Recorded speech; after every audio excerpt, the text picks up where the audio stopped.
0500 hours, northern Crimea hinterlands. Darkness drapes heavily over the steppe, broken only by the faint gray light of the approaching dawn. A convoy of steel giants tears through a dense windbreak of old oak trees. 8 German-made self-propelled howitzers crush the undergrowth beneath 60 tons of hardened armor. The ground trembles violently under the weight. Diesel exhaust spews into the freezing air, creating a thick, choking fog that clings to the ground. Crews leap from the armored hulls, their boots sinking deep into the stiff clay. They work fast. They work with the frantic energy of men who know they are hunted. The battery commander checks his wrist. The sun threatens to rise within the hour. Every second exposed in the open is a death sentence. A twig snaps loudly nearby, heads snap around, eyes wide. Nothing. Just the wind howling through the bare branches. The lead driver slams the throttle. The massive tracks spin, throwing clods of wet earth and rocks high into the air. The vehicle lurches forward, smashing a young pine tree flat against the mud. It pivots hard, carving a deep, ugly scar into the soil. The engine roars, a deep mechanical bellow that vibrates in the chest of every soldier nearby. Soldiers sprint to the rear hatches. They heave massive camouflage nets over the gun barrels. The heavy mesh catches on the muzzle brakes. They yank it free, muscles straining. Inside the turret, the gunner slams a heavy 155mm shell into the loading tray. The hydraulic ram punches the round into the chamber with a violent metallic clang. The breech block slides shut, sealing the explosion inside. The massive turret rotates. Servo motors whine like dying animals. The long barrel traverses left, knocking a heavy branch to the ground. It stops. It locks. The entire vehicle rocks slightly as the suspension settles into the firing position. Outside, a soldier swings a sledgehammer, driving a grounding stake into the frost-hardened dirt. Metal rings against metal. Sparks fly into the dry leaves. He swings again. The impact shudders up his arms. Sweat drips from his nose despite the cold. Another crewman drags a crate of charges, his boots slipping on the slick armor of the hull. He throws the crate to a waiting loader, who catches it and disappears inside the steel beast. The commander barks orders into his headset.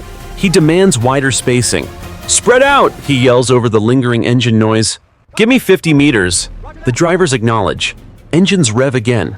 The vehicles lurch apart, seeking the deepest shadows of the tree line. They angle their frontal armor toward the expected threat axis. The maneuver is messy but effective. The engines die one by one. The roar fades to the ticking of cooling metal. The nets are staked down tight. The guns blend into the forest texture. 8 barrels point north, silent and waiting. The crews huddle against the tracks, checking their rifles and wiping grease from their hands. The battery is dug in. They are ready to fire. But high above the clouds, a lens rotates. 0530 hours, high altitude above Crimea. The air is thin and freezing. A gray reconnaissance drone glides silently on the thermal currents. Its single propeller spins with a low rhythmic hum, barely audible against the wind. Below, the cloud cover forms a solid white blanket, hiding the scarred earth. The electronic eye rotates in its housing. It searches. It waits. A gap opens in the cloud layer. The drone banks sharply. The camera lens zooms.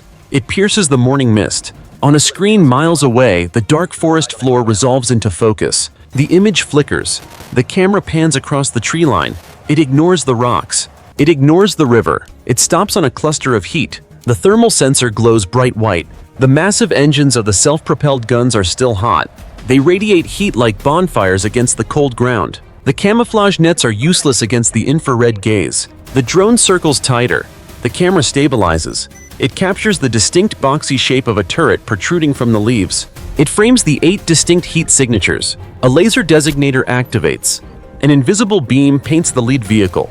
The drone's transmitter surges with power. Encrypted data packets burst through the atmosphere. Coordinates flash across a digital map in a command truck far to the east. Longitude, latitude, elevation. The numbers lock in. The drone dips a wing and loiters. It refuses to look away. The camera zooms in further, counting the vehicles. 1, 4, 8. The entire battery sits exposed on the screen. The targeting reticle turns red. The data stream completes. The electronic eye does not blink. The location is compromised. 0545 hours, Russian artillery staging ground, 20 kilometers south of the impact zone. The sky turns a bruised purple as the sun fights through the heavy industrial smog. A vast expanse of churned mud stretches to the horizon, rutted deep by heavy tires. 30 truck-mounted rocket launchers stand in a jagged line, looking like skeletal fingers pointing at the heavens. The air is thick with the smell of cheap fuel, cold grease, and ozone. Silence hangs over the battery, heavy and expectant. A stray dog barks in the distance, but the sound is swallowed by the sheer mass of steel gathered in the field. A radio in the command vehicle screeches. The static clears abruptly. A voice barks a string of numbers. Coordinates. The camp erupts into chaos. Doors fly open, drivers leap from their cabs, boots splashing into the freezing slush. They scramble up the sides of the trucks, gripping cold metal handles. Engines cough and roar to life, a synchronized mechanical thunder that shakes the ground. The trucks vibrate violently. Black smoke pours from vertical exhaust pipes, choking the air. The drivers check their gauges. Oil pressure rises. Hydraulic systems pressurize with a high-pitched whine. At the rear of the formation, gunnery officers scream orders through handheld radios. They wave red flags, signaling the alignment. The gunners spin heavy iron handwheels. Gears grind against gears. The massive rectangular pods on the back of the trucks begin to move. They tilt upward, struggling against gravity. The hydraulic pistons hiss and groan under the weight of the ordnance. 40 tubes per truck. Hundreds of rockets in total. A wall of explosives. Loaders rush to the rear of the launchers. They move with frantic precision. One soldier rips the safety cover off a rocket fuse. Another twists the setting ring with a specialized wrench. Click, click, lock. They shove the long cylindrical rockets deeper into the tubes until the latches snap shut. They repeat the motion. Rip, twist, shove, snap. Sweat steams off their backs despite the biting cold. They check the electrical firing cables. They wipe mud from the contact points. A bad connection means a misfire. There is no time for errors. The battery commander stands on the hood of his Jeep. He holds binoculars to his eyes, looking north. He checks the firing solution one last time on his digital tablet. He grabs the microphone. All units, adjust for wind, deflection 20. The turrets traverse slightly to the right. The metal creaks. The tires bulge as the center of gravity shifts. The tubes stop moving. They lock into place. A forest of black holes stares into the sky, angled perfectly to arc over the hills and drop death on the coordinates below. The crews bail out. They jump from the trucks and sprint for the bunkers. They dive into dugouts reinforced with sandbags. They cover their ears. They open their mouths to equalize the pressure. The command vehicle signals the ready status. A red light on the firing console turns green. The firing officer flips a safety switch. His thumb hovers over the launch button. The electrical charge builds in the capacitors. The waiting is over. 0600 hours, the firing line. The firing officer jams his thumb down on the launch button. The electrical circuit closes. For a fraction of a second, the contact clicks loud and dry in the cold air. Then the world ignites. The first bank of rockets erupts. Jets of orange flame blast backward, striking the frozen mud. The ground instantly turns black. The heat scorches the grass for 50 meters. The sound is not a bang. It is a continuous, tearing scream that rips the atmosphere apart. The air pressure drops violently. The rockets leave the tubes. They accelerate instantly, spinning wildly. The heavy trucks rock backward on their suspension. Tires compress until they almost burst. The metal frames groan under the recoil. Dust and debris fly into the air, creating a blinding, choking storm. More rockets fire. The barrage ripples down the line of 30 trucks. A wall of fire dominates the horizon. The noise becomes physical. It punches the chests of the men in the bunkers. It rattles the teeth in their skulls. The exhaust plumes merge into a single massive cloud of gray smoke that blots out the rising sun. Paint blisters on the rear fenders of the launchers. The heat is intense enough to melt rubber. Empty tubes smoke and hiss as the ordnance departs. The rockets pierce the low cloud layer. They leave hundreds of white vapor trails crisscrossing the sky. They climb high, arcing over the hills. They reach the apex of their flight path. Then, gravity takes hold. The warheads tip downward. They begin the terminal dive. 250 explosives scream toward the Earth. 0601 hours, hidden artillery position. The forest remains deceptively calm. A light frost settles on the gun barrels. A mechanic tightens a loose bolt on a track link, the wrench clinking softly.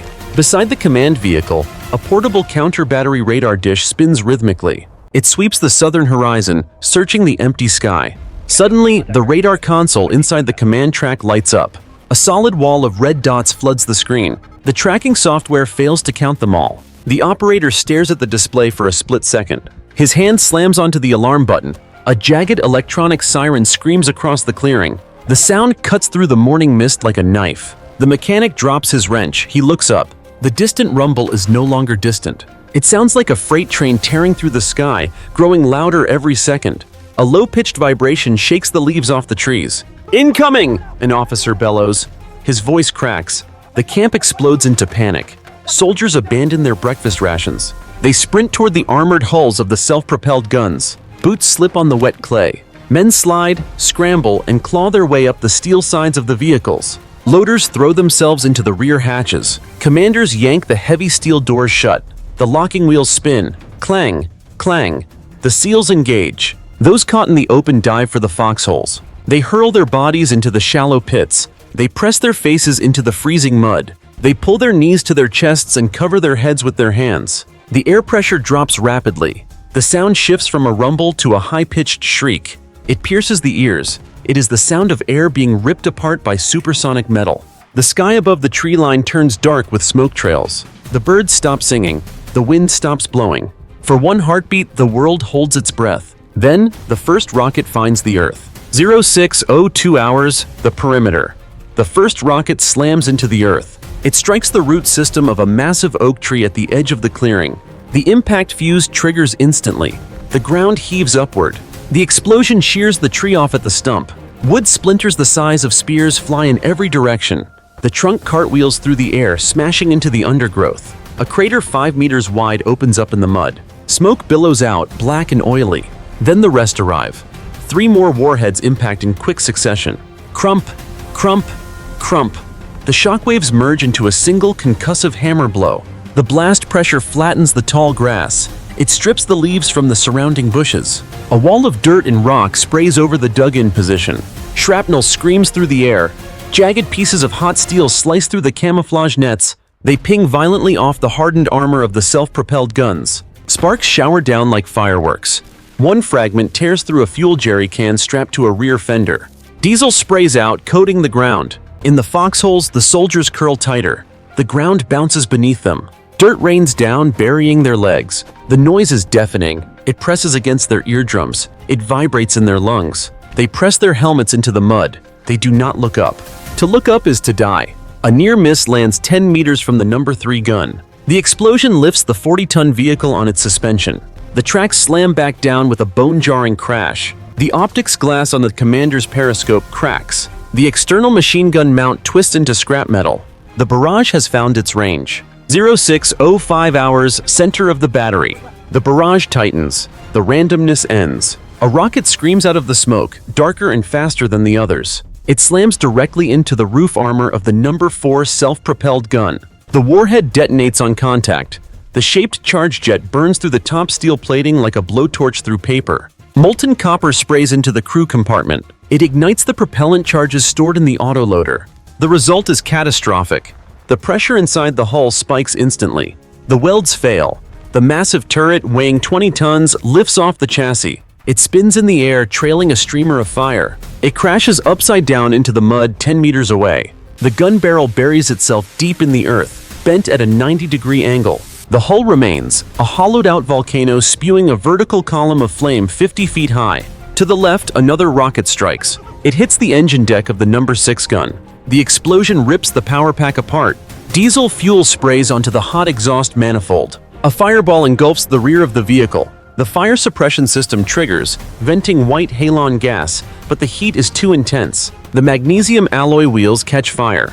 They burn with a blinding white light that cuts through the smoke. A track link snaps under the force of a near miss. The heavy steel chain whips outward, slicing through a thick oak trunk. The vehicle slumps to one side, immobilized. The crew hatch flies open. A soldier climbs out, his uniform smoking. He stumbles off the deck and falls into the burning grass. He does not get up. The barrage continues to hammer the metal carcasses. 06:10 hours. The kill box. The artillery strike reaches saturation. The sky rains steel. Rockets fall in clusters of 5 and 10. They churn the earth into a gray smoking slurry. The tree line ceases to exist. Ancient oaks are reduced to splintered stumps jutting from the craters like broken teeth. The air is thick with pulverized concrete, burning diesel, and the acrid stench of high explosives. Visibility drops to 0. The noise is a continuous, rolling thunder that vibrates the marrow in the bone.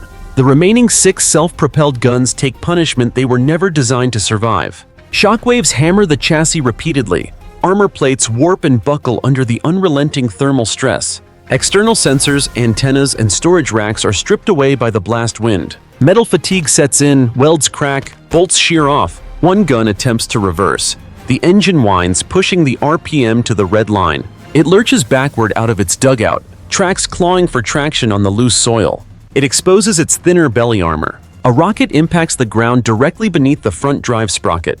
The explosion acts like a lever. It flips the 60-ton vehicle onto its side. It crashes down with a ground-shaking thud. The tracks spin uselessly in the air before grinding to a halt. Another warhead punches through the thin roof armor of the battery command vehicle. The interior flashes white.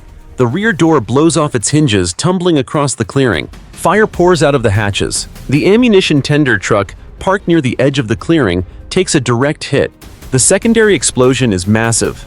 A shockwave expands outward, flattening the surrounding brush. It creates a vacuum that sucks the oxygen out of the clearing. The firestorm consumes everything. Metal melts, rubber burns, the grid square is erased. 0630 hours, the aftermath. The thunder stops.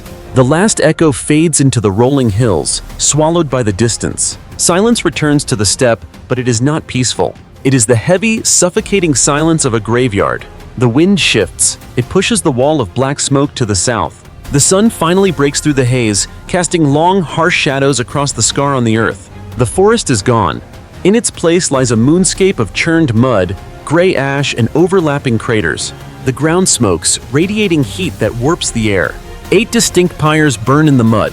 The German-made self-propelled guns are unrecognizable. Twisted steel skeletons sit in pools of burning fuel. One turret stands upright, half buried in the dirt like a tombstone, the barrel pointing uselessly at the sky. Another hull lies inverted, its tracks sagging like broken ribs. The metal cools in the freezing wind. Ping, tick, the sharp sounds of contracting steel cut through the crackle of the flames. No one moves in the wreckage. No doors open. The devastation is total. High above, the gray drone circles one last time. The camera pans slowly across the destruction.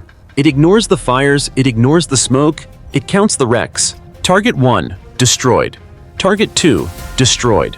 The operator miles away zooms in on the smoldering remains of the command track. The digital crosshair settles on the ruin. The screen displays the final text, Battle Damage Assessment 100%. The drone banks sharply to the east, the engine hum fades. The machine heads home, leaving the burning iron to rust in the Crimea mud.